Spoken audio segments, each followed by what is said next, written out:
Welcome to this explainer. Okay, today we are looking at what is absolutely without a doubt one of the most unbelievable and inspiring stories in modern sports.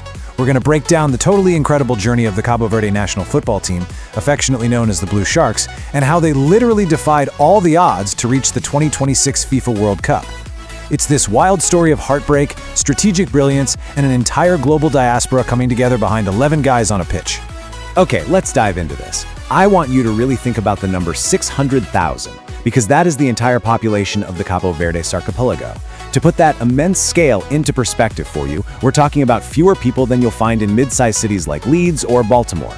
It's a tiny island nation in the central Atlantic Ocean with just over 4,000 square kilometers of landmass, stepping onto the grandest stage in global sports. They are going up against nations with tens of millions of people and literally billions of dollars in infrastructure. It's wild.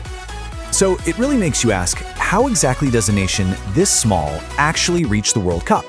I mean, in an era absolutely dominated by massive footballing superpowers and heavily funded academies, how on earth did this tiny, windswept archipelago pull off what hundreds of larger countries never have? Well, the answer is a fascinating mix of strategic recruitment, tactical evolution, and sheer, unfiltered national pride. Let's break it down. Section 1. The ultimate underdog story. To become the third smallest country by population to ever qualify for a World Cup, sitting only behind Curacao and Iceland, they kind of needed a miracle. And the way they finally crossed that finish line, it was basically written for a movie. On October 13, 2025, Cabo Verde faced Eswatini right in the capital city of Praia. They secured this historic 3-0 victory, with second-half goals from Dylan Livramento, Willy Semedo, and the absolute legend, veteran Stopira. But what makes this specific date so incredibly special is that this fairy tale qualification coincided on the exact day of their 50th anniversary of independence from Portugal. The government actually gave the entire country the day off to celebrate. When that final whistle blew, the scenes of collective euphoria across all 10 islands and in every diaspora community around the world were hailed as their biggest day since independence. Section 2. Forging the Blue Sharks. Let's move to and see how this builds across their timeline. Back in the 1990s, the program was barely even recognized. But 2013, that was the big breakthrough. They completely stunned African heavyweights Cameroon to reach the Africa Cup of Nations quarterfinals. But then, right after that massive high, came the crushing low of 2014. They had effectively won a spot in the African playoffs for the 2014 World Cup, but because of an administrative error, fielding Fernando Varela, who hadn't fully served a 4-match suspension, FIFA deducted points and kicked them out. It was a deeply felt injustice that haunted the team for over a decade. But you know what? That heartbreak only fueled the fire for their eventual 2025 World Cup qualification. So how did they bounce back? Through what we can basically call the diaspora engine.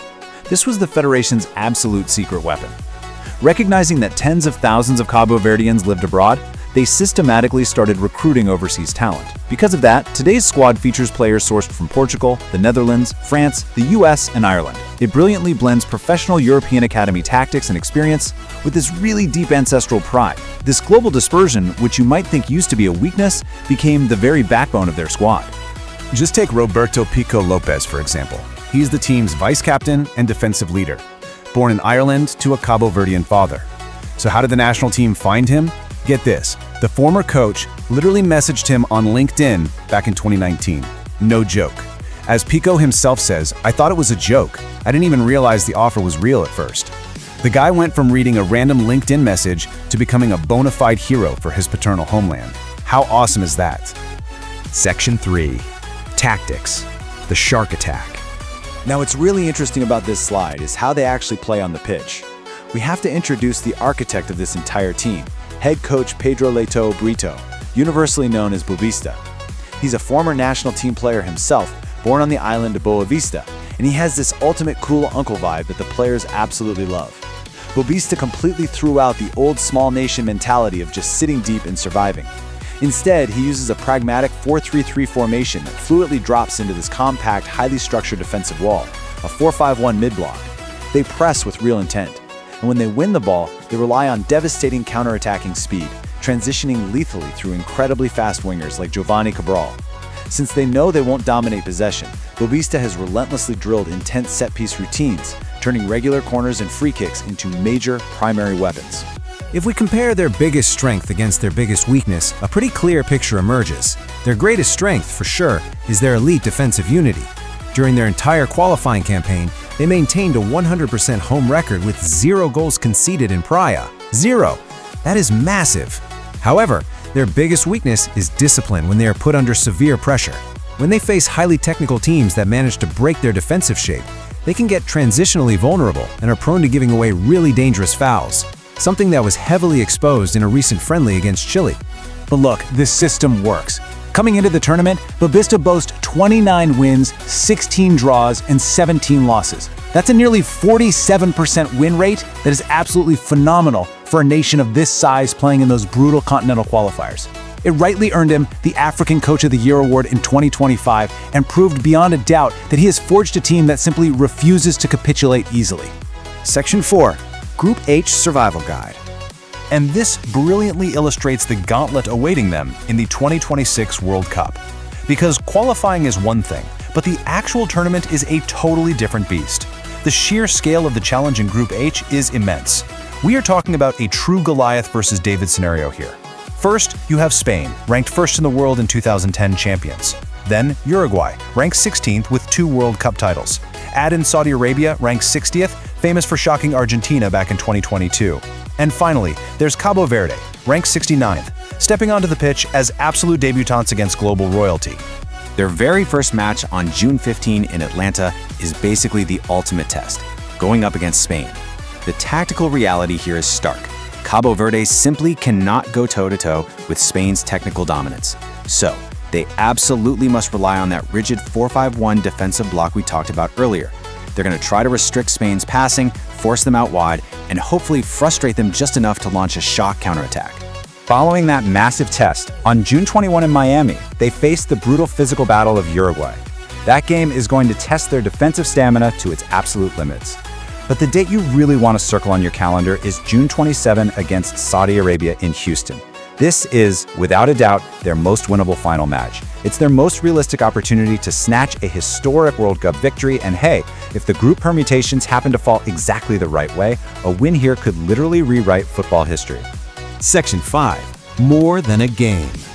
To fully wrap our heads around this explainer, we really have to look at the legacy of this team and the key figures who are carrying the hopes of an entire archipelago. These guys are the Blue Shark pillars. You've got Ryan Mendes, their 36-year-old captain, all-time top scorer, and basically the soul of the team with 96 caps. You have Vozinha, their 39-year-old veteran goalkeeper, who brings this totally irreplaceable composure to the backline. Then there's Dylan Livramento, the incredibly clinical striker who fired them through the qualifiers. And crucially, Logan Costa, their elite Villarreal defender.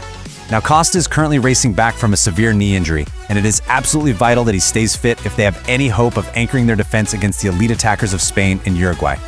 But despite all those massive challenges, the belief inside this camp is unshakable. I mean, just read this quote from Coach Boavista. Our people are so excited and so happy. We have our objective, which from day one has been to get to the semifinals. That right there is the perfect blend of immense national pride and fearless tactical ambition. They aren't just showing up to take photos, they are showing up to truly compete. So the crucial point is really simple. Heart beats numbers every single time. Regardless of what the scoreboard actually says at the end of those group stage matches, unifying a global diaspora of 600,000 people on the world's absolute biggest stage is already a permanent, monumental triumph. In a way, they have already won. Which leaves us with one final, thrilling question for you to ponder as we wrap up this explainer. Can the Blue Sharks actually shock the world? When June rolls around, we will all be watching to see if this tiny island nation has one more miracle left in them. Thanks for diving into this incredible story with me, and we'll see you next time.